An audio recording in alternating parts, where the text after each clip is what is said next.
Welcome to IPI. I'm very happy to have everyone here today for a discussion on gender and DDR. My name is Jenna Russo. I'm the Director of Research here at IPI, and I also head our Center for Peace Operations. I'm very happy to be joined today by this panel, which I'll introduce everyone in a few minutes. So we're here today on the margins of yesterday's Security Council debate on the Women, Peace, and Security agenda, which of course has now been in existence for more than 2 decades. And from its very inception, the WPS agenda has recognized the importance of having a gender responsive DDR. And this includes tailoring it to the specific needs of women, men, boys, and girls. And yet, in spite of this regular recognition and the fact that some different guidance and materials have been developed, there are gaps that remain when it comes to understanding how to create gender responsive DDR programs, including context appropriate tools for its implementation. So therefore, I'm very happy to be welcoming our guests here today to talk about this topic, including our IPI Senior Research Fellow, Dr. Phoebe Donnelly. Phoebe heads our WPS program here at IPI, and she has a very hot off the press report that just came out today on the topic of gender responsive DDR in partnership with the Folco Bernadotte Academy, who we also welcome here today. And I believe that out in the hall area, there is a QR code that you can scan to get the copy of Phoebe's report and also of a DPO report on this topic. So I won't spend any more time here making opening remarks because we want to use our time to hear from our panelists and also to have a Q&A session.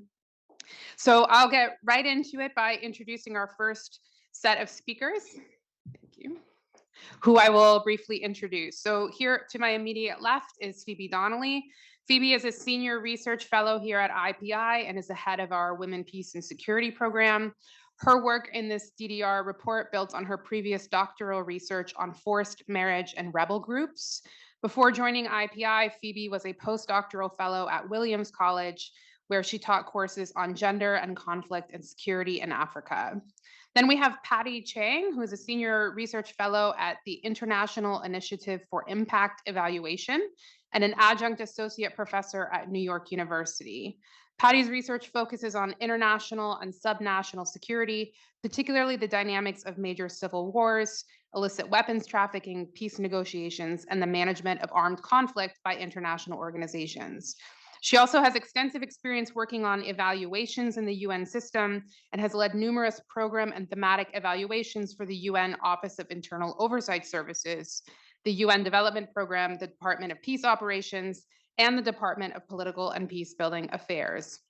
And finally, for our first session, we have Kato von Broekhoven. She's a senior project manager at UNU, Center of Policy Research, where she oversees the Managing Exits from Armed Conflict Research Initiative. Her previous research at UNU has focused on children and extreme violence, and she will highlight the findings of research that she is currently conducting in the northeast of Nigeria with former associates of Boko Haram, as well as community-based armed actors. So as you can see, we have a very well-qualified panel here today, and very happy to turn over to Phoebe for the first intervention. Thank you, Jenna. Thank you, FBA, to supporting this research and partnering with IPI on this great event, and thank you to my fellow panelists. As Jenna mentioned, my remarks are kind of the bird's eye view summary of the evidence around gender in DDR.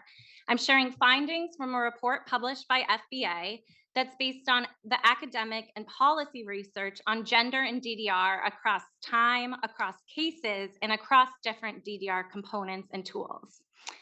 I think a common question about the literature on gender in DDR is kind of asking what evidence there is as to why gender should be DDR responsive, this kind of effectiveness argument.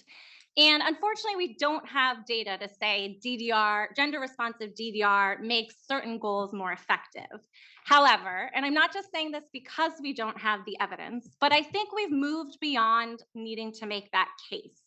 This was the focus of a lot of the early literature on gender and DDR, kind of making that why case.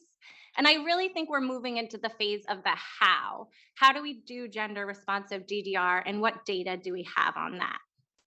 So what is gender responsive DDR? It's based on understanding the risks and opportunities related to gender norms in a given society, identifying and addressing gender-specific needs and capacities, and ensuring equal access to and benefits from any DDR-related intervention. So I'm going to highlight three themes that kind of are woven through the report. The first theme is that gender responsive DDR involves more than including women in existing frameworks. So DDR processes were implicitly designed to focus on men and boys because they were focused on this kind of securitized threat framework. And we've seen this research challenge this and policy challenge this. And we now have a wealth of evidence on the diversity of roles women play in conflict. Men also play diverse roles in conflict besides combatant and can be supporters, victims, and family members. And while DDR tools often rely on categorizations, often for eligibility, there's a need for more nuance in these gendered categories beyond just combatant or victim. So I use in the report a Venn diagram from DPO with categories for women in DDR that indicate this kind of intersection in different ways women can be associated with armed groups. So their categories are combatants, dependents, and supporters. So I think that's moving into the next phase of nuancing engagement with armed groups. We also know there are distinct barriers for women to access DDR processes, ranging from logistical challenges, things like childcare, traveling to DDR locations, and issues like stigma. And just a note here, and this comes up a lot in the report, stigma is quite a gendered phenomenon. Research from women in Sierra Leone leaving the RUF, they were demonstrating that stigma was longer and more severe for women leaving the RUF. And stigma can be particularly gendered for women combatants who are seen as transgressing gender roles that see men as warriors, as well as particular forms of sexualized stigma that women can face when communities view them as having engaged in sexual relations with men in the armed group. The second point is that a gender responsive DDR process or tool involves engaging with masculinities. We know that armed groups promote militarized forms of masculinities. And that means that this form of masculinity, maleness, is linked with the use of weapons, exercise of violence, performance of an aggressive, frequently misogynistic masculinity. So first, there's a need to ensure that DDR processes don't inadvertently reinforce some of these stereotypes. And the next phase is that these processes can highlight alternative forms of masculinity. And one really concrete example, I think, of what these alternative forms can look like is in northern Uganda, men in the Lord's Resistance Army spoke about how their roles as fathers within the LRA led them to want to leave the group and this responsibility of fatherhood. So that's an example of a type of alternative masculinity. But I think this is an area we need to make more tangible and think about what our best practices on integrating masculinities into DDR. And then finally, reintegration is often what people see as potentially the most important part of the DDR process. However, it's often the least prioritized because of the long-term nature, and of course, it's spread across different agencies. But it's a real moment to integrate gender analysis because it's a renegotiation of gender roles and forming new civilian identities. And there are questions around how gender stereotypes influence the ability to reintegrate. And that, to me, this really illustrates the point of context. One IOM study looking at the Lake Chad Basin noted the ways in which community members' perception of reintegration varied based not only on the gender of the person who was reintegrating, but also on the community member. So they found, for example, that women community members were more fearful of women from Boko Haram reintegrating. So again, throughout this report, the context analysis has been really important. So I'll conclude with a few recommendations, and I'm aware some of these aren't necessarily new recommendations, but ones that bear repeating and that I'm sure my panelists will kind of chime in and hopefully expand upon. Some of the recommendations in the report are that gender analysis should be part of the planning and must rely on context-specific data as part of planning for DDR processes and tools. It'd be particularly useful to have more data on DDR-related tools. So in the report, I talk about community violence reduction and weapons and ammunition management. Second, to partner with civil society organizations, particularly gender and women's groups, at the start of any DDR-related intervention and throughout the process. Prioritize reintegration and track reintegration interventions. And then finally, include programs and language around alternative masculinities and DDR-related interventions. So I'll leave that there, but I look forward to expanding on any of that in the Q&A. Thank you so much, Phoebe, and for sharing the details and recommendations from your report. I'll turn next to Patty Chang. Patty, the floor is yours.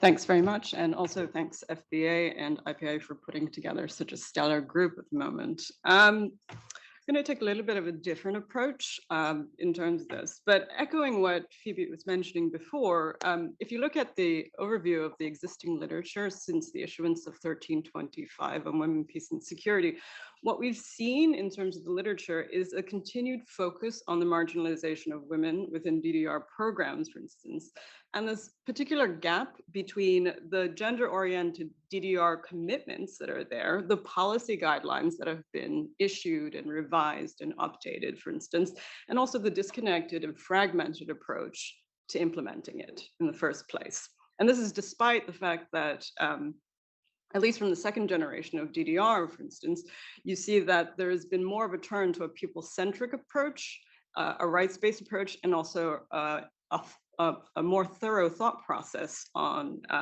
gender in general. And this is from 2006 onwards, and why we're here today. So for the most part, what we see is that gender oftentimes is still rooted and synonymous with women and the women's relegation to the status of vulnerable victims. And that stereotype continues and persists to drive policymaking at the global level, donor funding at the country level, and also program design on the ground.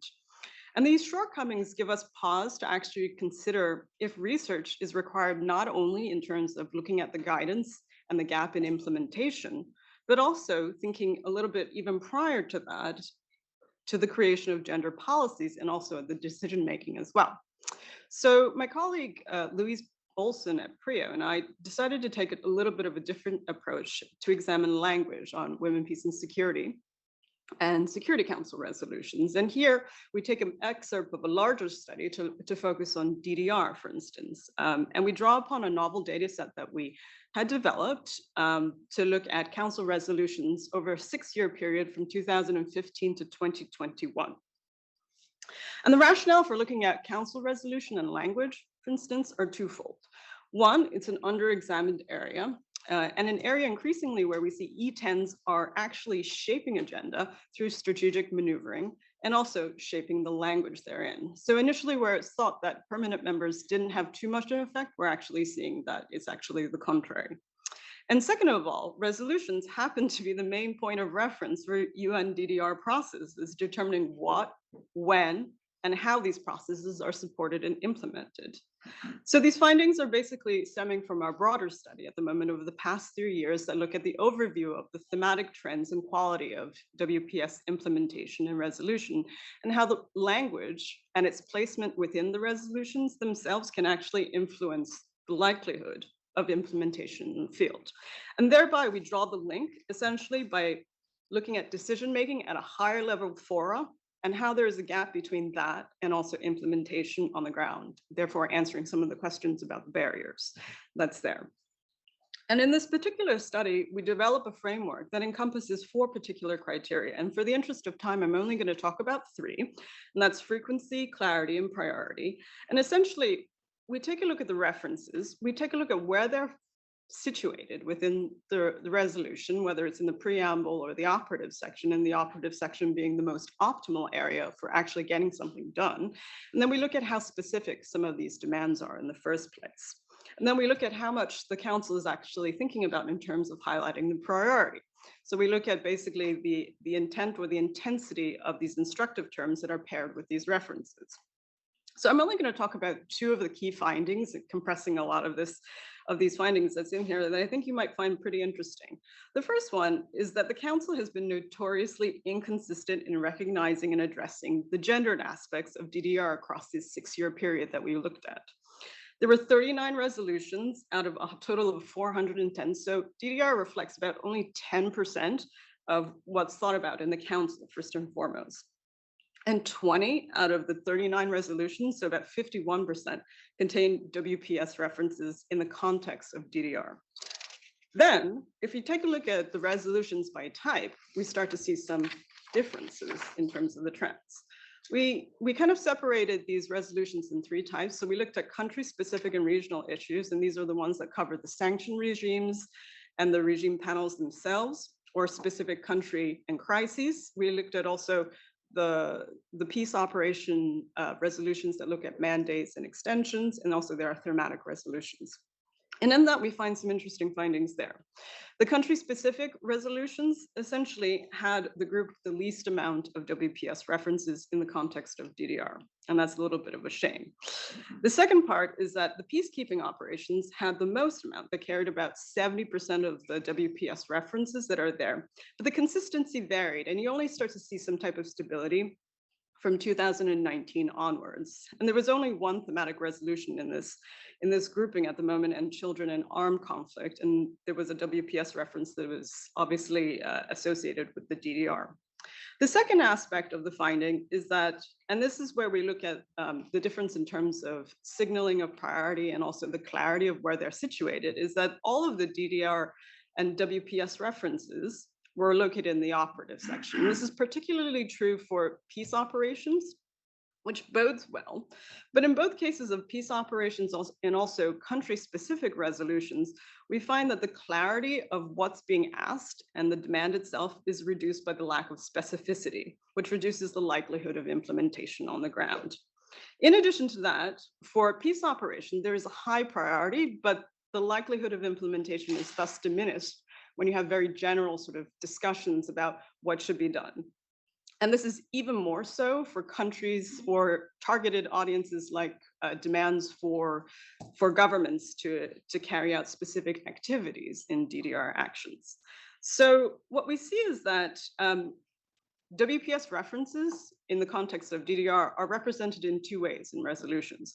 The first one is a standalone paragraph, which requests gender to be a cross-cutting issue in mission mandates. And this is pretty much exclusively to peace operations, but it has nothing else to qualify it with. And DDR is mentioned amongst a gamut of loose constellation of different types of mission tasks and activities that require some form of prioritization, but without any linkage whatsoever. And this paragraph is often situated under a subsection of multiple tasks that are competing in and of itself. The second aspect is basically WPS is a reference that is embedded within a general paragraph on DDR or CVR, for instance. And most of these references simply state the need for gender-sensitive programming in DDR without any further qualifications. What we don't see, and there's only limited sort of evidence of that across the different types of resolutions that we saw, is that amongst the processes that talk about the challenges to drive the processes forward, the participation of arms groups, for instance, across the 6-year period, there were only a handful of references that address, first and foremost, the specific needs of women former combatants, which there have been quite a lot of empirical evidence to show that in the first place. And there were only 4, to be precise, 3 of which were repetitions exclusively for the Central African Republic for MINUSCA, the mission mandate. And one was a passing reference for UNOCI in Côte d'Ivoire. And there seems to be an egregious omission right there, considering the body of research that has been demonstrated that women have participated as combatants in armed conflict. And therefore, not too surprising when you see that there has been a bit of an exclusion in that aspect over the years. The second aspect is we see less of gender-sensitive socioeconomic implications and differences between men and women, although increasingly we see that there is language that says we need to focus on the needs of men and women. There is nothing to qualify that with or anything that relates to context whatsoever. There is also not very much information on the complex relationship between DDR, gender, and CVE. There is actually one great resolution in 2017 on the Lake Chad Basin, which actually does draw the different relationships together and should be used as good practice. And lastly, there is less information in the resolutions on the inclusive consultation of women's organizations in the context of DDR.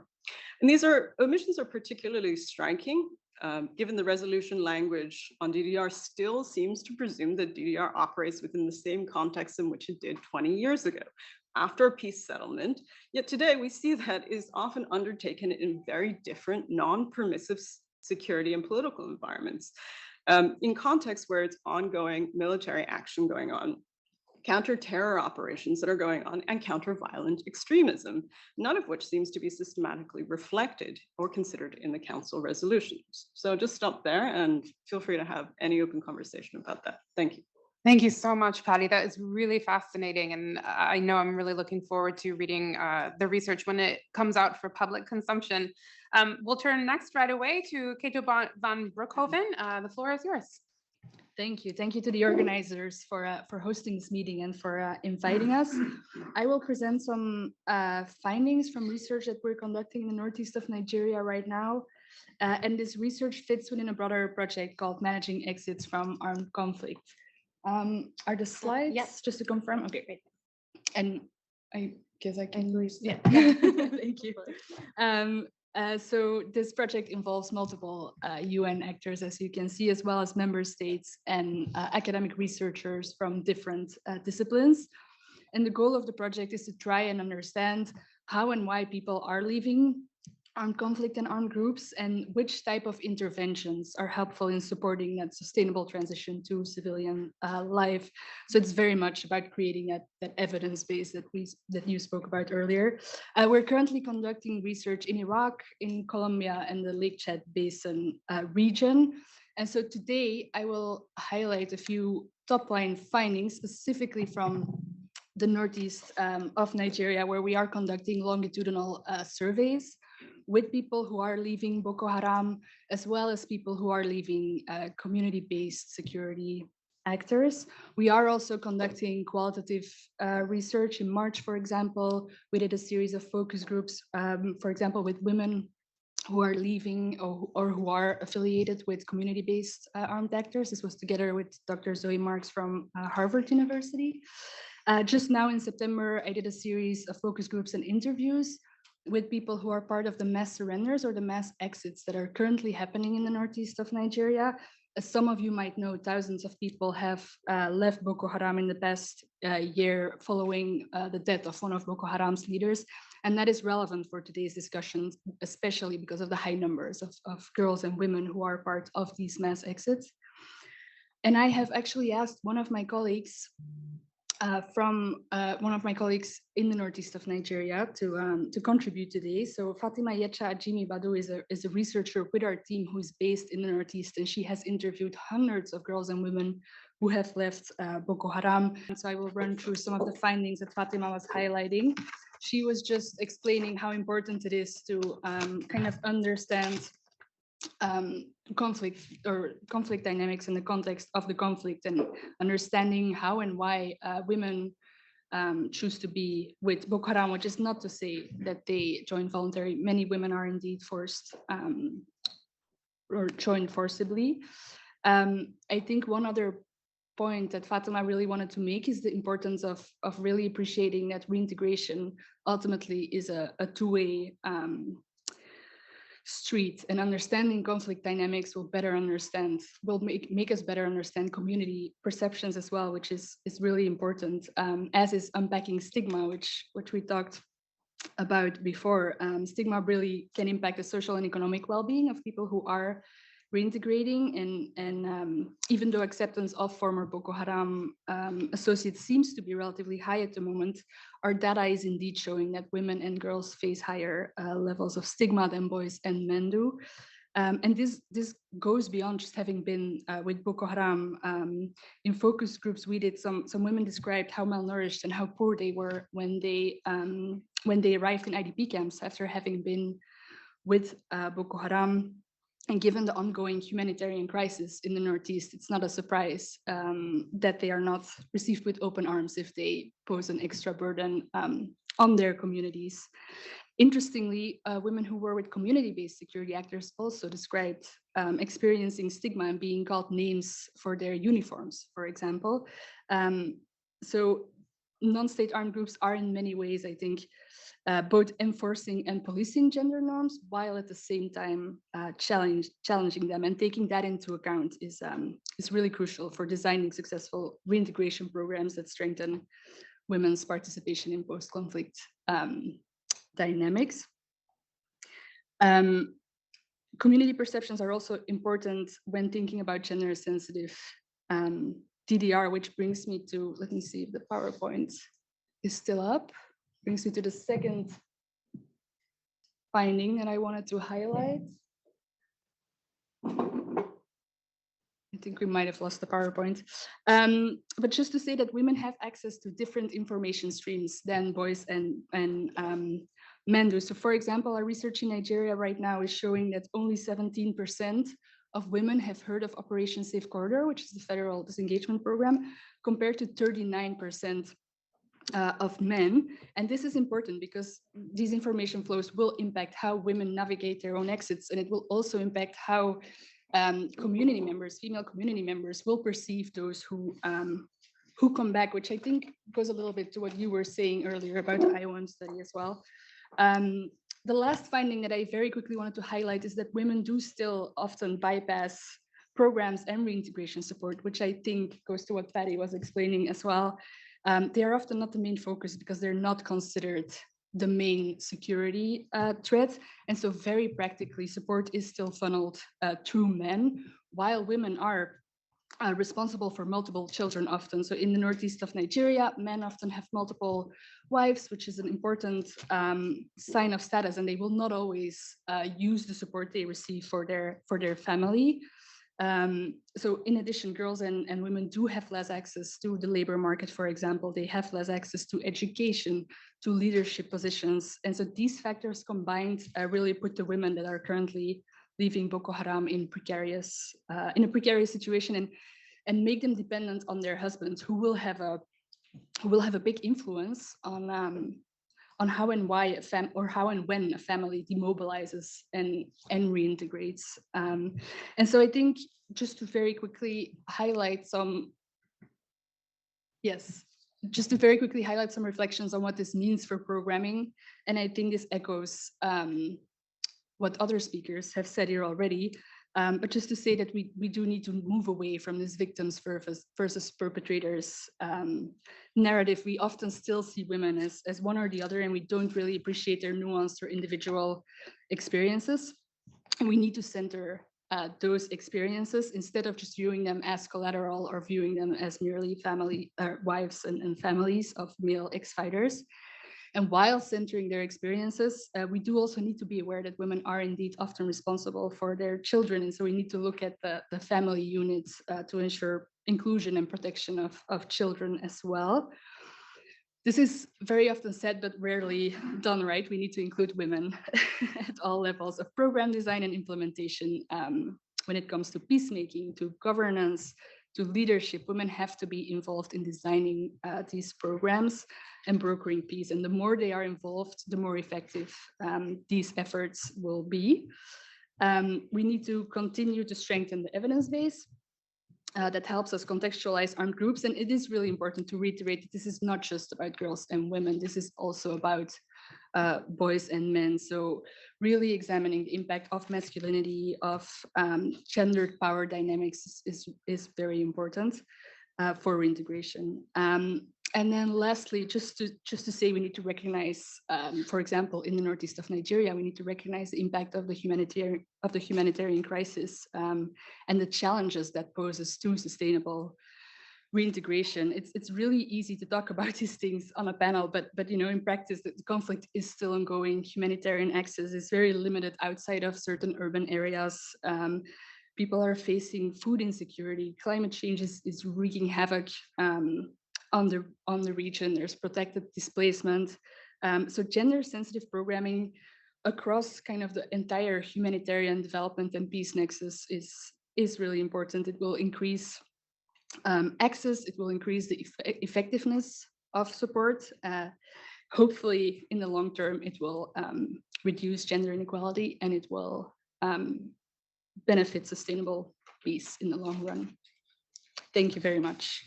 Thank you so much for that, and for all of our opening panelists who have provided a bit of context on what's going on in the research right now. And now for our second set of speakers, we're going to be turning to our panel of practitioners. And in particular, we've asked them to think about, to critically reflect on some of the key existing challenges of integrating gender in DDR. And maybe also to comment a bit about how the new revised IDDRS provides an opportunity to further strengthen the integration of gender into DDR. So please allow me to briefly introduce our next set of panelists. First, we have Luca Renda, who is the head of the Recovery Solutions and Human Mobility Team at UNDP Crisis Bureau. Luca has over 20 years of experience working in a variety of development settings, beginning in Liberia. In UNDP, Luca has served as program manager in the Emergency Response Division and the Regional Bureau for Latin America and the Caribbean. He has also been deputy resident representative in Ecuador and Honduras and country director in Lebanon, where he worked on the UN response to the Syrian crisis. Next, we have Tomas Contagiorgos, chief of the DDR section in DPO. Tomas has more than 2 decades of experience in a variety of peace and security settings, including 23 years of field experience, and that includes 17 in UNDPO field settings. This includes Tomas' previous work in Haiti, where he managed an innovative second-generation DDR program, the so-called Community Violence Reduction, whose lessons learned are now applied in other mission settings. And Tomas's current capacity is providing guidance to 12 staff members at Backstop over 20 missions, including in Haiti, Somalia, DRC, Mali, Cameroon, and others. I will not list all of them. And then finally, we have Germán Vega Cortes, policy specialist on protection in conflict and crisis settings at UN Women's Headquarters, where he works on DDR, conflict-related sexual violence and disarmament, among other issues. Prior to joining UN Women, Germán worked on gender, child protection, and DDR issues with MONUSCO, on post-conflict family reunification in Kenya and Uganda, and on asylum seeker and refugee protection with the UNHCR and Amnesty International in Geneva and Sydney. So thank you very much to all of you for joining us, and I will turn first to Luca. Thank you, Jenna.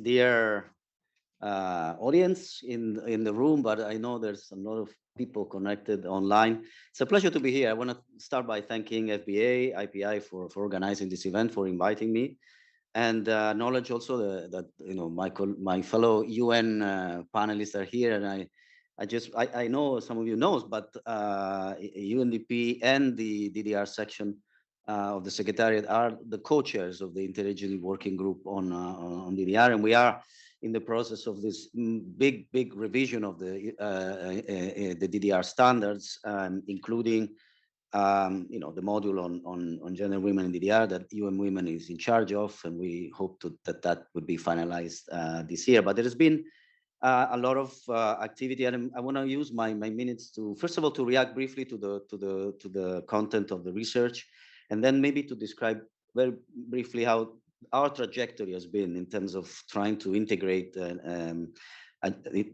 make sure that we are conducting gender responsive programming. And this is really the point of view of the practitioner, as this second part is, but I want to start by really stressing the importance of linking research to practice. All of this work that is presented today, as well as all the research that has been conducted over the years by different institutions, really has informed our programming on the ground, because we are then the one who are on the ground, and we are UN agencies and NGOs, etc., really trying to, we are in charge of designing and negotiating and implementing this program. I liked the start with the broad overview of the research and some of the recommendation, the focus on lack of data. This is very critical. But also you mentioned the fact that reintegration is often the least prioritized area, and this focus on long term that I think you mentioned also is really important, especially from a developmental agency like we are. I also appreciate the focus on the language of the Security Council resolution. Often we we overlook the importance of the language of the Security Council resolution, General Assembly resolution. We use this. This is our instrument for us to negotiate, to design a program, to talk to government. So the words are very important. So the lack of precision, the omissions, or the lack of consistencies then reflects on the way we are then empower on the ground to conduct our work.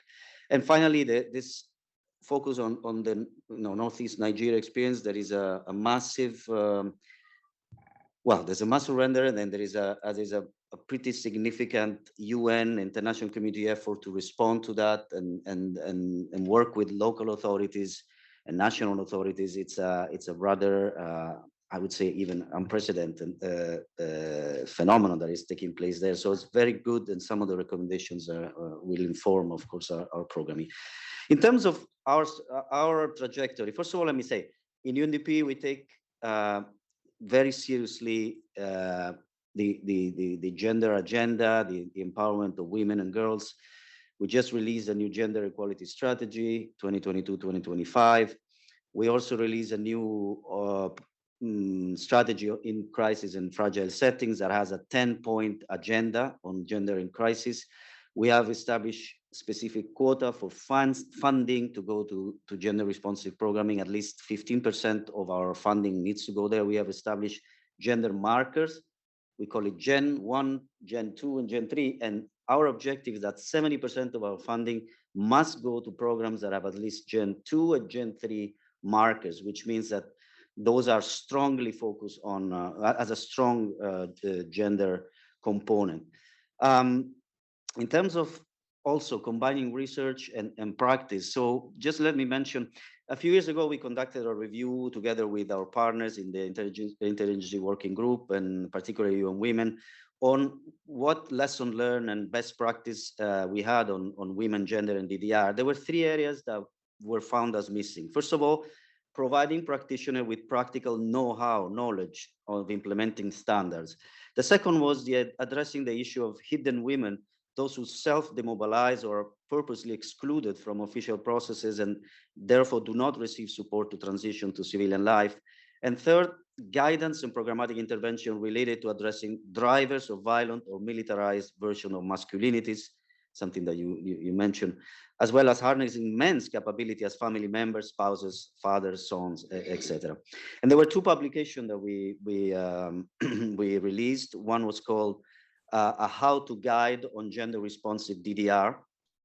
And another one then, which was a 3-year actually study, it was a report called Blame It on the War, the Gender Dimension of Violence in DDR, which was endorsed by the sub-working group on gender and DDR. We also conducted training together with the Norwegian Defense International Center. We were actually trying to pair senior DDR manager and gender official. And here I go back to a point that was mentioned earlier, that gender doesn't just mean having a gender focal point or a gender officer. It means having the support from the top leadership of the entity that is implementing the program. And this course was also imparted in Philippines, Colombia, and Somalia national governments. I won't go into the revision of the standards. I guess Herman, maybe Tomas will go into that, but definitely what we have achieved is that every module has to have a section on gender specificities, and then of course links to the module 5.10, which is on women, gender, and DDR. Some of the lesson learned: we lack data, and we need to work on data. Funding gaps, capacities in human resources, so more training, more incentives. So all of this strategy that I mentioned in the beginning to incorporate gender responsive intervention in our UNDP corporate strategy, incentives in terms of performance evaluation, whether you actually implementing those. So I'll stop here, but thank you so much.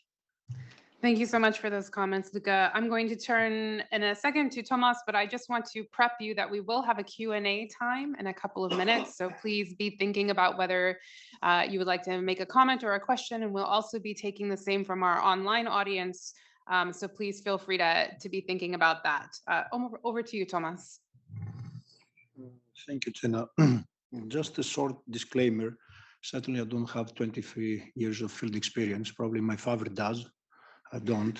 I mean, it's around 14 or 15, so probably apology for this. I know we sent it, but don't worry about that.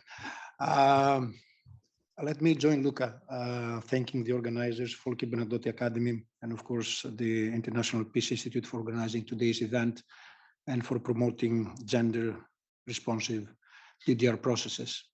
And I want to join as well the previous speakers when it comes to the armed conflict, the intercommunal violence, and how this disproportionately affects the lives of women,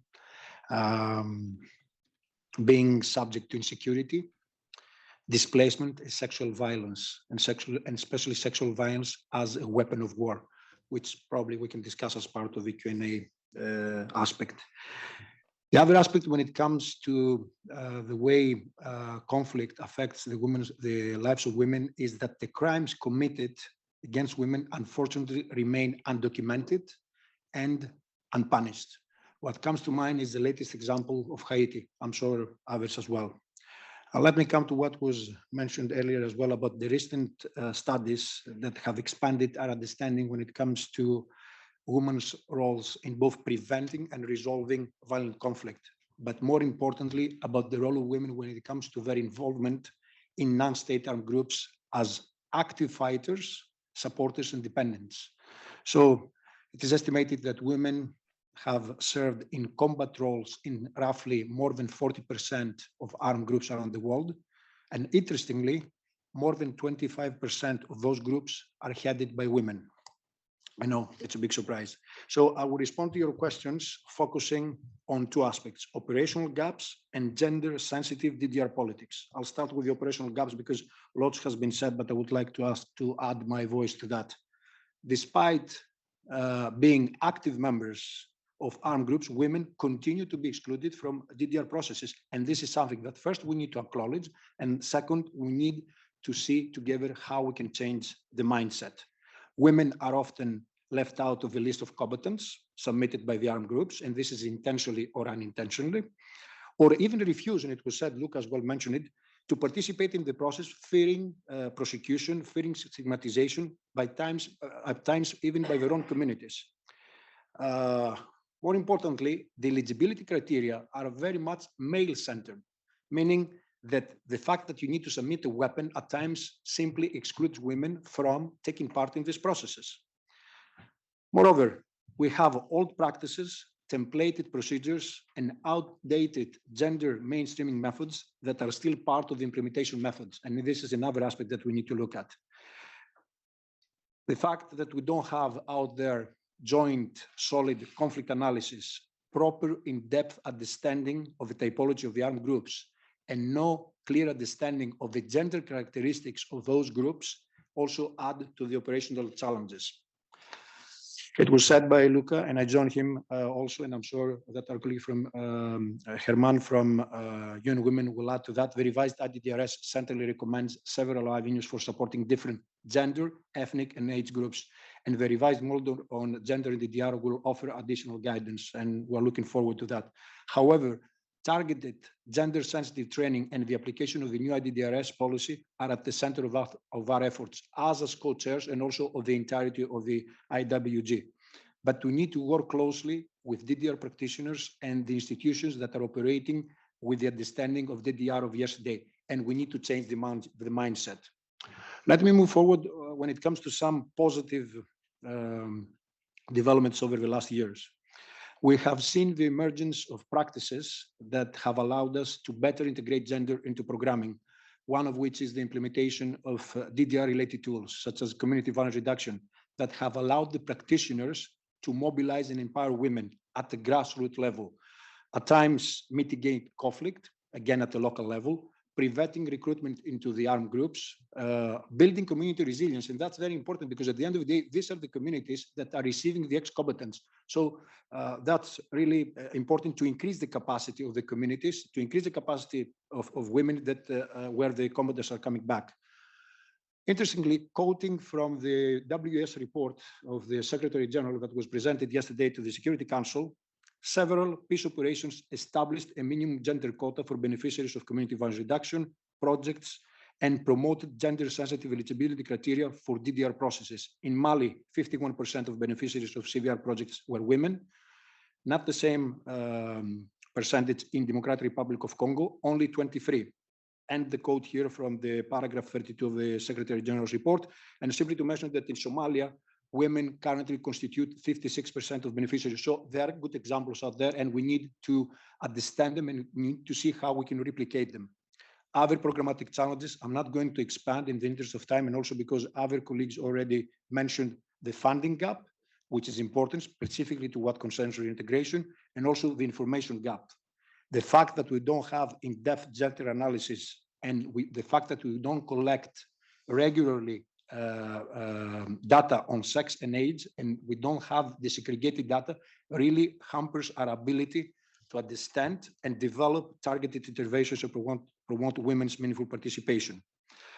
We need to work with partners. We need to work with specialized entities. And I think this is something that all of us as a UN family, we need to promote, such as the fellow colleagues that are on this side of the table. That's to what concerns the operational gaps. Let me move more now to the gender-sensitive DDR politics and add a little bit oil into the fire. Ensuring meaningful participation of women at all stages of DDR is critical. But where do we see that happening? In our view, this needs to happen at the very beginning of the whole process. So the roles of women, from active combatants to peace builders, are diverse. And ensuring their meaningful participation, and it was said by other speakers, is important and essential when it comes to sustainability of efforts of interventions. And that's important to what concerns the conceptualization, the design, the implementation, and ultimately the whole aspect of understanding whether the program goes in the right direction or not. But there is another aspect, ensuring women's meaningful participation in negotiating political solutions. This is key for a DDR process. At the end of the day, DDR follows and needs to follow a political process. And if that is not embedded there, then we're missing a point. And if women are not embedded and actively involved in that process, then we're missing a very important actor. In our opinion, for all the above, it's a prerequisite, the inclusion of women actively in the negotiations when it comes to a political solution. So the DDR gender mainstreaming starts the moment the parties to the conflict come together to negotiate a political solution. And the number speaks for themselves. From yesterday's speech of the Deputy Secretary General before the General Assembly, let me mention a few things. Only 13% of negotiators are women.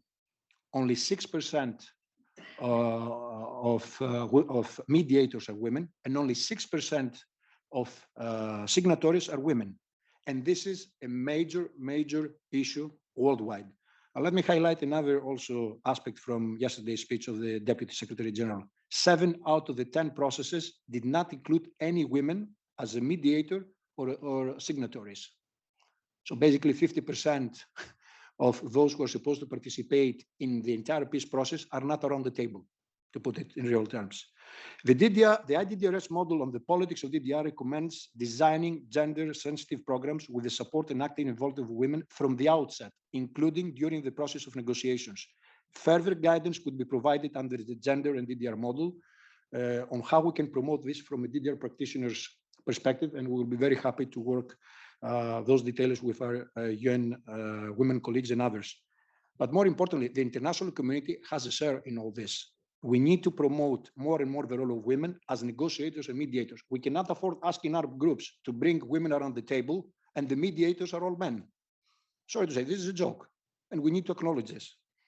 Finally, let me comment a little bit under the gender-sensitive DDR politics, the role of women when it comes to the transition of an armed group to a political party or to a political entity, the so-called political reintegration. Colleagues covered the socioeconomic reintegration, but I want to touch upon this. IDDRS highlights the importance of considering whether armed groups operate political wings and whether women are a part of such organization, because that can be further enhanced once we enter and we continue with the peace process. If we want to solidify peace dividends made at the early stage of the peace process, if we want to change bullets with ballots or support military demobilization and replace it with political remobilization, to quote here Ms. Sadrino, a former FARC commander, then the participation of women and other gender groups in promoting the long-term transformation of societies is crucial. For us, furthering the thinking around the issue would be important, not only for the mainstreaming of gender into DDR processes, but resolving sustainably the conflict. So we will be very happy to discuss once we have the model approved, how in the context of the IWG, we can reflect systematizing experiences, identify ways to advance the WPS agenda.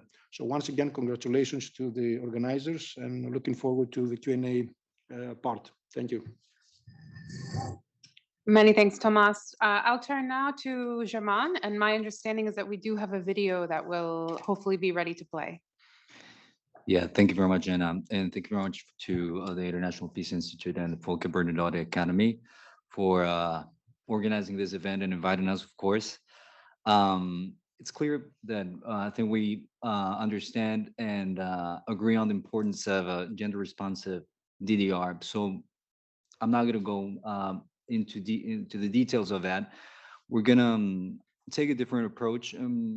We wanted to take this conversation to the ground level and listen firsthand from a former Colombian combatant and her story. We've talked about the operational gaps, the policy gaps, and now we can hear from her firsthand about, you know, the various push factors driving people, when in this case Colombians, into armed groups from an intersectional perspective, about her realities, challenges, and the difficult decisions she had to make in the group as a female combatant, about the fluid nature of gender in this context, about her challenges to reintegrate to civilian life, but most importantly, about how the DDR process allowed her to engage in a transformation from being a combatant to a peace builder. And this is something that we really want to emphasize, is that we know that DDR has to be gender responsive if it needs to be effective. But we also want to emphasize that it can be gender transformative. And that's a key point of UN Women's approach to DDR. So let's hear from Miranelli Hernandez.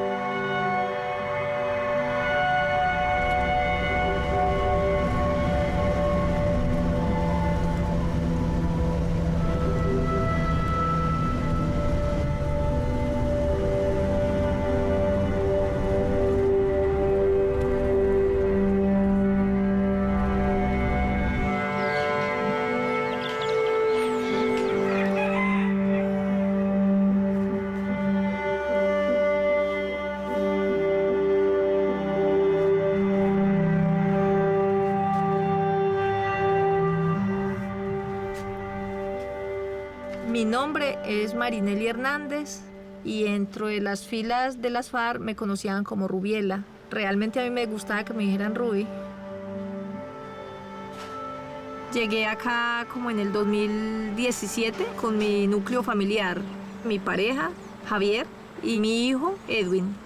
Un año después de que todos los firmantes llegaran a este lugar.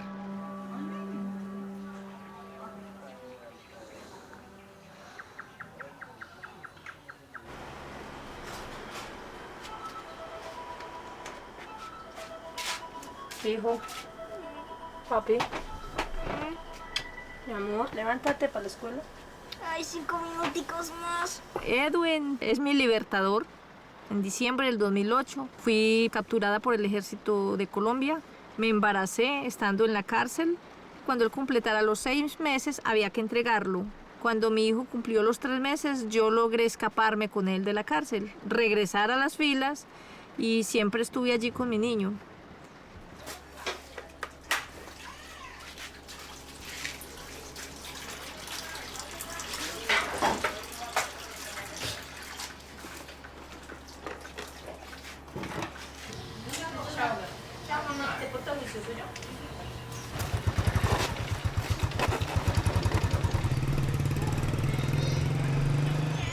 Yo tengo otro hijo, él tiene 20 años. Para mí fue un embarazo muy fuerte porque fue en el monte, en plenos operativos. A muy temprana edad me tocó dejarlo de 3 mesecitos y cuando cumplió aproximadamente 15 años, que fue ahorita en el proceso de paz, logramos la conexión con mi hijo. Nunca ha sido capaz de decirme mamá, pero ahí voy luchando con él y pues por lo menos está viviendo aquí conmigo.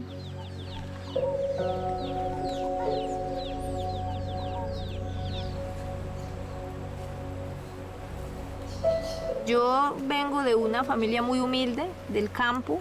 Soy campesina de Antioquia y pues allí muy poco apoyo, digamos, estatal. No habían carreteras, por ejemplo, salud muy difícil. A muy temprana edad yo me fui para la guerrilla, tenía 14 años.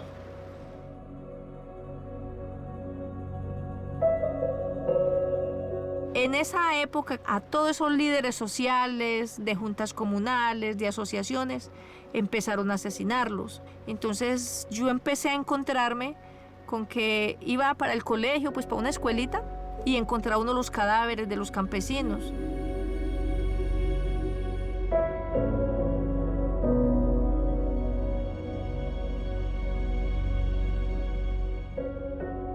Pero también sentía que en cualquier momento iba a ser asesinado mi papá. Yo decía, yo me tengo que ir lejos. Quienes empezaron a llegar por allí fue la organización, los guerrilleros. Y yo me veía más segura con los guerrilleros que con el ejército, que era pues como los que cuando llegaban era haciendo daño.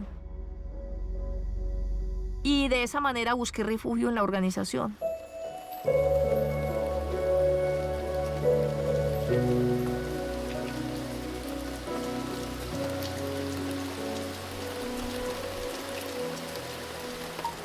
Camarada, buenas tardes. Mira, quiero pedirle el favor, 3, 4 personas de la Junta de Acción Comunal o los que puedan de la directiva que me acompañen ahorita acá en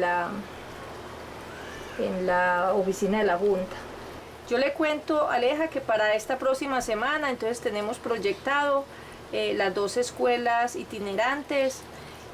Una, pues vamos a estar hablando de seguridad.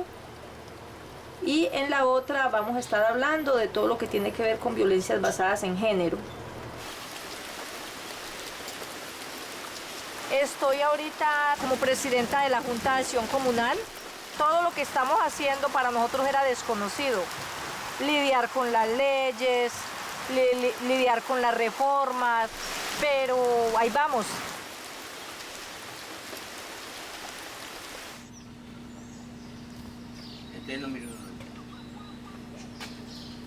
Hola, amor. Aparte de esa relación que nosotros traíamos construida desde las filas, pues Javier ha sido un hombre incondicional conmigo. Cuando llegué con mi bebé muy pequeño. Entonces Javier fue el que me dio la mano en ese sentido, fue el que me recibió, me apoyó, estuvo muy pendiente de la salud de mi hijo y pues ahí nosotros nos hicimos pareja.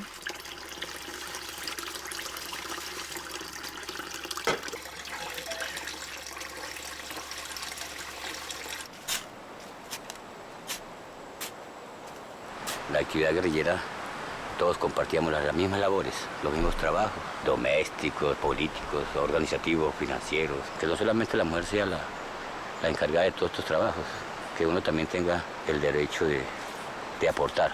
Y eso ayuda a tener una buena, digamos, una convivencia, unas buenas relaciones.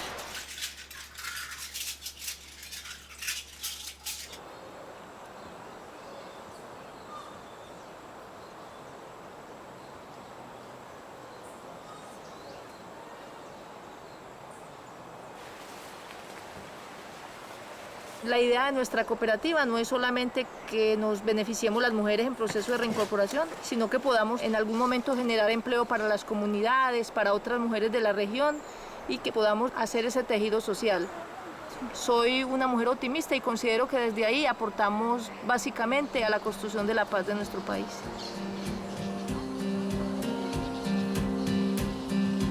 Para nosotros poder estabilizarnos en esta paz que estamos construyendo, lo más importante es, uno, la seguridad física, seguridad jurídica y la seguridad política.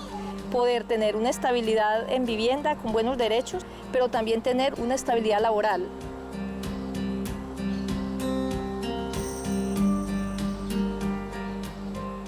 La paz me ha permitido encontrarme con mis hijos, me ha permitido conocer mucha gente bonita, mujeres, hombres, niños. Y ser constructora no es fácil por las dificultades, pero es algo que nace de adentro y que nos permite salir y darnos a conocer. Entonces es algo muy bonito.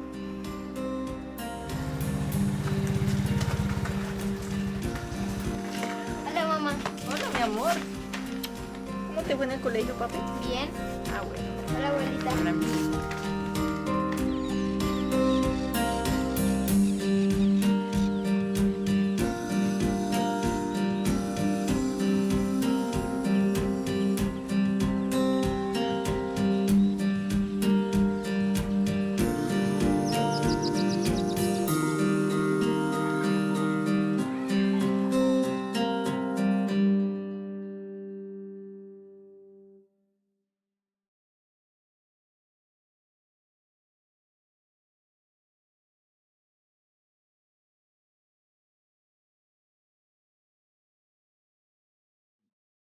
A key takeaway from this video, I think, is that we've discussed the challenges both in policy and program.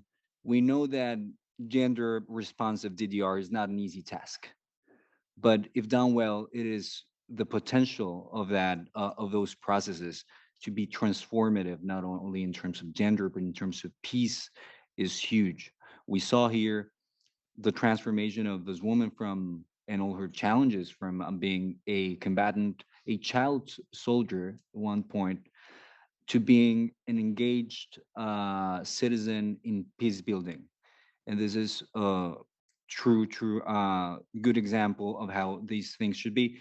And just to come to Tomas's point, this is only possible, and this was only possible because women and survivors of a conflict and civil society were given a seat at the table during the peace talks, even before talking about DDR and the program in itself. They were sitting at the table negotiating peace. And this gender DDR, gender responsive DDR process, gender transformative DDR process was only possible because it was already written into the peace agreement. So that's a key takeaway as well. Thank you very much. Thank you so much for that. A lot of great points today, including the idea that DDR can not only be transformative, but also, or not only responsive, but transformative, and also the interconnectedness of ensuring the meaningful participation of women at all levels to having gender responsive DDR. So now we'd like to open the floor for a few minutes for comments or questions, and we are also happy to take them from our online audience. So if you would like to have an intervention, please feel free to raise your hand, and I will also keep my eye on the chat. Is there anyone who would like to make a comment or a question? Otherwise, I'll have my own list of questions ready as well.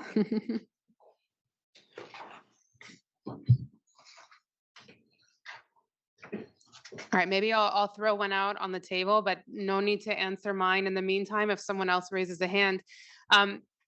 It strikes me, having read the original module in the IDDRS on gender and DDR, and some of the early literature, that a lot of the challenges that we're talking about today are really similar in nature to the challenges that we were talking about back in 2006, about not recognizing the diverse roles that women play, about the hidden women, about the fact that the selection criteria are not gender sensitive. So, these gaps have been known to us for a long period of time. And I know we've talked about some of the challenges, but what would you say are some of the key barriers that are keeping us, because it's not a knowledge gap really, right? So there's some type of an implementation gap because we know that these challenges have been very persistent. So why is it that it's been so difficult to respond operationally to challenges, even though they've been identified for such a long period of time? So I'll throw that one out there, but anyone else wants to join the conversation, I invite you to do so.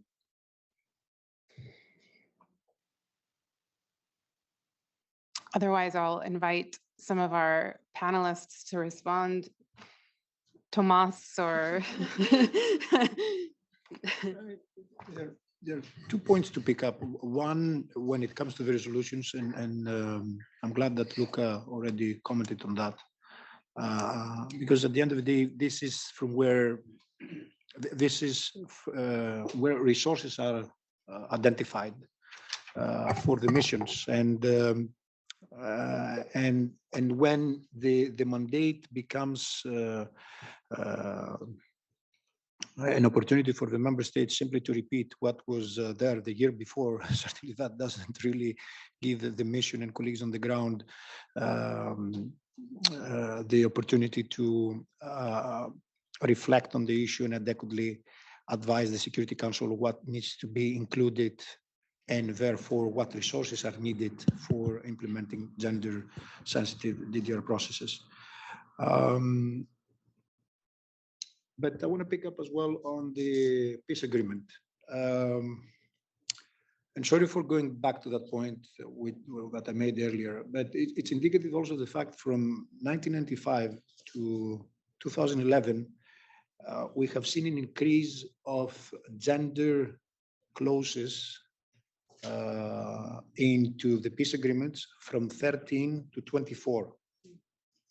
So that means that for every 4 peace agreements out there, 3 have nothing that even mentions gender as an important provision of the peace agreement. So I'm happy that Herman referred to the 490 pages of the Colombian peace agreement, but that's what I would call personally a Lamborghini when it comes to the peace agreements. There are many little Fiats out there.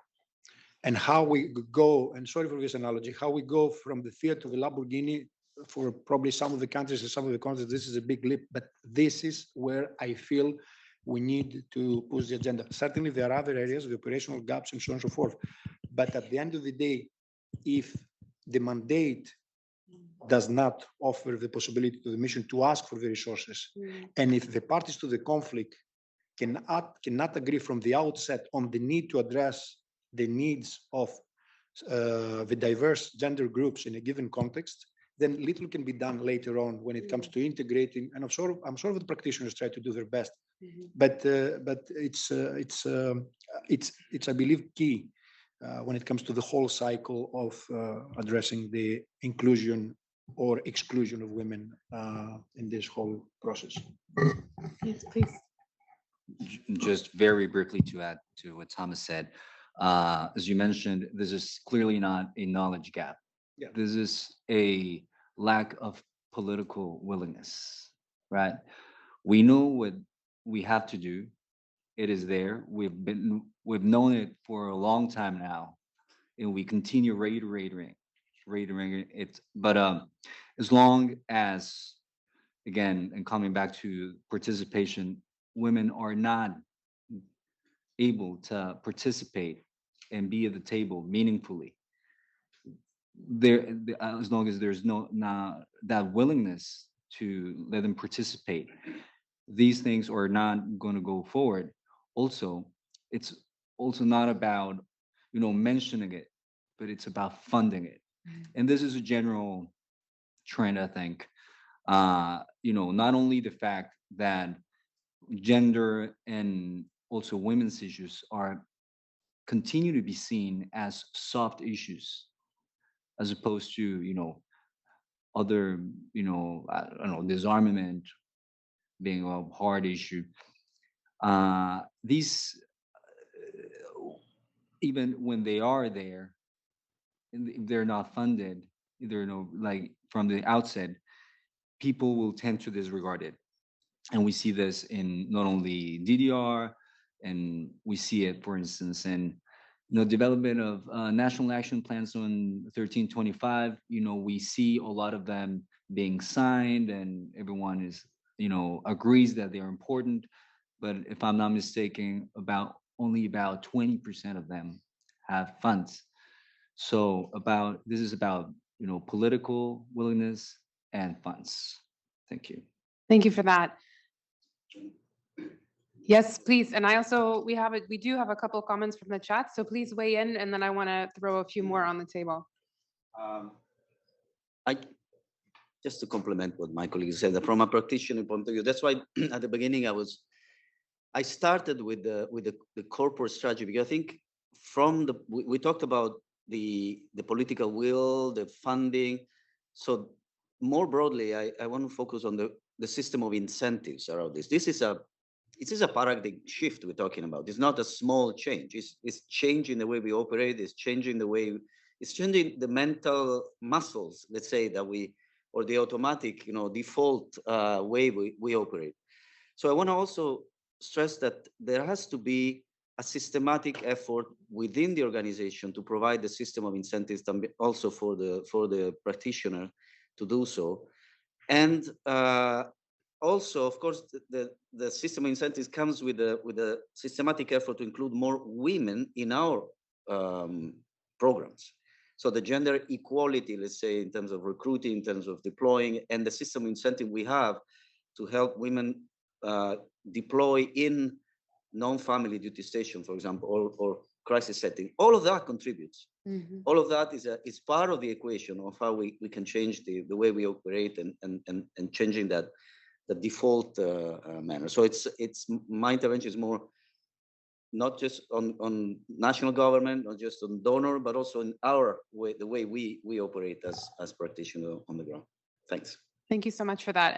And if we have a minute, Patty, I'm hoping maybe you could weigh in too, because if in fact the language really matters, and yet you cited that there's such variation and inconsistency in terms of the specificity of the language, or whether it's even included at all, whether in your analysis you see any trends as to whether and how language can be bolstered. Are there certain types of factors that really help to ensure the language can be there, or other observations? Before I do that, though, I want to put two other comments and questions on the table that we have from the chat. And the first one is asking about the place of LGBTQI, including women, but also sexual and gender minorities in DDR when we're thinking about gender responsive DDR. And then the second one is asking about opportunities and drawbacks with integrating DDR with other policy frameworks, such as those around CVE. So I'll put those out on the table, and anyone who would like to respond, please let me know. Should we turn to Patty first? Yeah, Patty, thanks. Okay. Thanks, Jenna. That's a great question.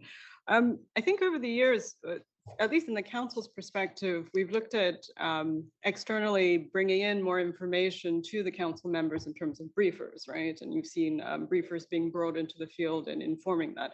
But on the opposite end of the spectrum, we look at what is produced by departments as well in terms of the different types of analytical reports and briefs that's there. And there, we seem to find also a large gap in terms of gender perspective, even gender analysis that's presented. When you look at even Security Council reports on specific conflict crisis context that's going on, you have a lot of descriptive kind of lists of ongoing current events, but not necessarily analytical thought that's being put into there. But in addition to that, the gender analysis that is needed for the council members to be able to be informed on that. So it becomes a sort of a wild, wild west of the resources that member states can have, their experience on the ground, and also the amount of time they've been in there. So, and that actually speaks to what Thomas was talking about in terms of the lack of actual dynamic joint up conflict analysis in real time that's going on, right? How does that feed into your reports at the end of the day? And how do you actually have that from focusing on a gender perspective? And I come from a little bit of a different perspective in the sense of information, because what I see, at least empirically, is that we don't have a very good overview. At least we know what the problems are, right? We know where the gaps are in general, but we don't have a very good overview in terms of the determinant of success over time. What we have is a lot of anecdotal sort of one-off places where we can kind of borrow and use an experiment, for instance, but over time, and it's been quite a lot of time, over 2 decades worth of experiences, we don't have that sort of collective knowledge of the how in terms of building that to be able to build on successively figuring out some of the programmatic work on responsiveness and gender transformity. Thanks. Thanks for that, Phoebe. Yeah, thank you for those questions. On the question on sexual and gender minorities, I think that's an area where we definitely would need more research. The research I have seen has come from the Colombian case a bit. I'd refer everyone to the work of Jamie Hagan on that, but I'd be interested to hear from the practitioners' side. On the PVE side of things, I think this is an area I'm really interested in terms of, and IPI has done a report on DDR in contexts where the armed groups designated terrorists are. So where we're seeing some of these PVE activities. And I think as we're talking about DDR and thinking about, what is PRR and what is the relationship, there are a lot of similar kind of gender dynamics that are coming out from those frameworks. To the point of integrating DDR into PVE, I think most of the research has shown it's really important to keep DDR separate and keep it as a protective space, whereas some of the securitized PVE type frameworks can be seeping into that, can actually be quite harmful. So I'd be interested if the practitioners can expand on that as well. We also have a question from the floor. We'll bring you a mic.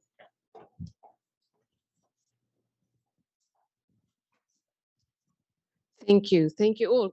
Great presentations. I wanted to pick up on Phoebe's point originally that gender is not just about women, but it's also about masculinity and masculinity norms. And I wanted to see from our panelists, particular practitioners, if there are any good examples of how we can work with masculinity norms in DDR processes or in DDR related tools. We know that masculinity norms are key to understanding drivers of violence, both at individual and collective level. And I wanted to know if you have any good examples of that, how that could be done in more sort of programmatic level or more on the ground in practice. Thank you. Thank you. Any panelists want to pick up on that? Yes, thank you. Thank you very much for that question. So I'm going to talk about the Colombian example for this as well. You and women in Colombia, we work in gender responsive DDR in 3 main axes. One of them is prevention of GBV and the promotion of, let's call it positive masculinities.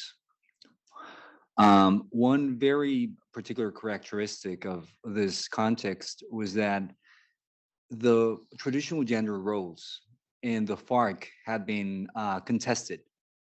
As Marinelli mentions, in the group, everyone had the same roles. And then they come to civilian life and they come back to, societal roles that are traditional. And that creates, people are confused. So from a program perspective, UN Women has been, conducting a lot of workshops and on these issues, to sort of support that transition, not necessarily to go back to, of course, to those traditional roles, but to, first of all, prevent that, masculinity centered around being a warrior and, a macho, right? Which, created a lot of, one of the big consequences of that was a high prevalence of gender-based violence. So from a programmatic perspective, we work in that to, first of all, support that transformation. And then again, embed that idea that the DDR process doesn't have to only be gender responsive, but also gender transformative in that sense, but also in a way to prevent violence, gender-based violence, particularly violence against women or girls. And that's the Colombian, our Colombian experience in women. Women. I just want to compliment with someone that a female combatant told me in Colombia when I mean, before the conflict, I personally used to interview average 30 to 35, 40 combatants around the world.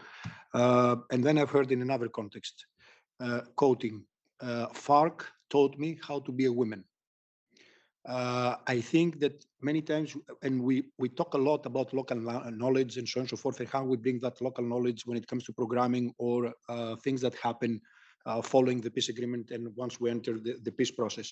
So underestimating the work of the armed group done during the conflict when it comes to gender roles, when it comes to gender aspects, when it comes to stereotypes and so on and so forth, it's present out there. No one, I believe, of us ever looks what the group itself has done in order to promote the role of women within the group and even after the conflict. There are some very, very good examples out there. And I think that probably from the research point of view, it will be important to understand how some of these groups did promote these roles out there.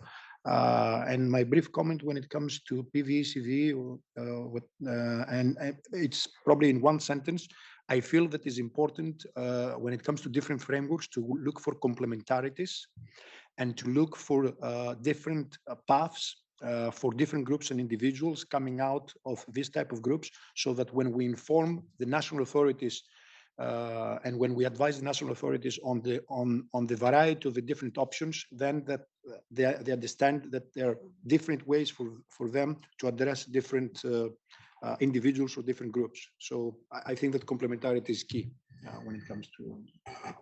Thank you so much for that. We will have to wrap up our discussion, unfortunately, because we're almost out of time. But one other point that was mentioned in the chat that I just wanted to flag was the idea of political willingness and accountability, because of course this has been set up before. We've talked about accountability. Member states have made commitments.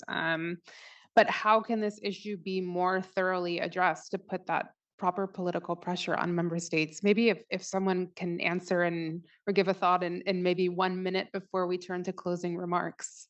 Any thoughts on how to increase political pressure on member states or political willingness of parties?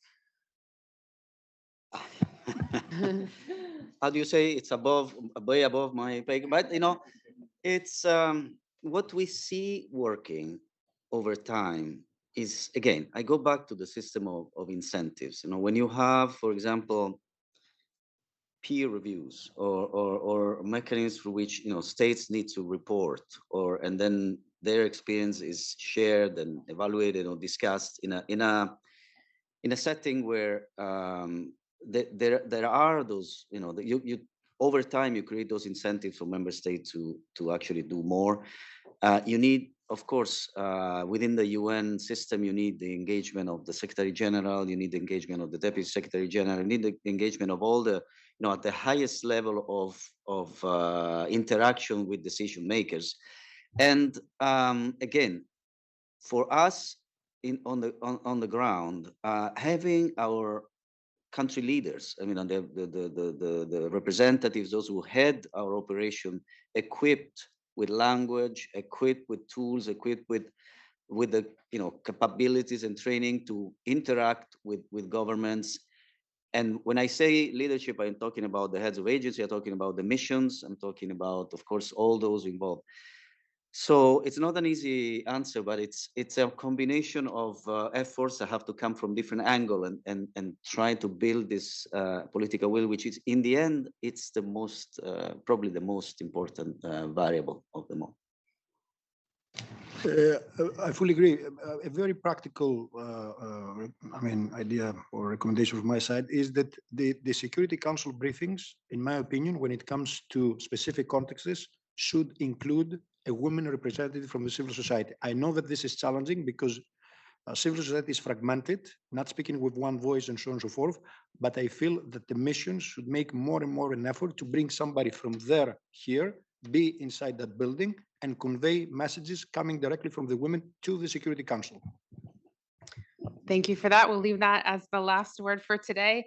I'm very happy for the partnership that we've had on today's event with the Folk Bernadotte Academy. Of course, FBA has long been an integral part of the DDR community, so we're very pleased to have partnered with them.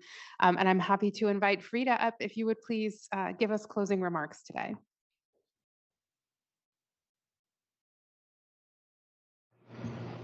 Thank you very much, Jenna, for that introduction and for your great work in moderating today's event. On behalf of the FBA, I would like to thank the IPI for co-organizing and hosting this event together with the agency. I want to especially thank you, Phoebe, for your collaboration with the FBA and for writing this report and research review dedicated to this topic on gender-responsive DDR. I also want to thank all of the panelists for your insight presentations and for generously sharing your experiences and expertise. Many thanks also to you in the audience, both all of you who are here and our audience online for your participation. The Folke Bernadotte Academy is the Swedish government agency for peace, security and development, and a cornerstone of the agency's mandate and work has been to support and strengthen the integration of a gender perspective in peace and security. In these efforts, the UN Security Council resolution on 1325 on women, peace and security and the subsequent resolutions have played a key role. And this month, as you know, marks the anniversary of 1325. And as we look back on its inception over 20 years ago, we can conclude that many critical changes have indeed occurred, but there are also many challenges remaining. And this is also true in the field of DDR, as we've heard today. The FBA has since 2016 been supporting the UN integrated DDR standards in order for these to be revised and to better respond to evolving conflict dynamics. As the UN is now approaching the finalization of the review of these integrated DDR standards, we believe the international community to be better equipped with new guidance and best practice on how to support integrated DDR processes before, during, and after conflict. But a lot of work remains to be done in terms of translating these policy guidelines to practice on the ground. We know more about how, when, and where to ensure gender-responsive DDR. But we hope that this report can be one more step in that direction and that the FBA is committed to continue supporting our work towards gender-responsive DDR. Thank you very much. Thank you so much, Frida. As a reminder, you can access the report via the QR code, which is posted out in the hallway. We're so happy to welcome you here at IPI. We always really value bridging academic and policy communities, so we're so happy to have you here today, and we look forward to welcoming you here again in the near future. Have a great weekend, everybody.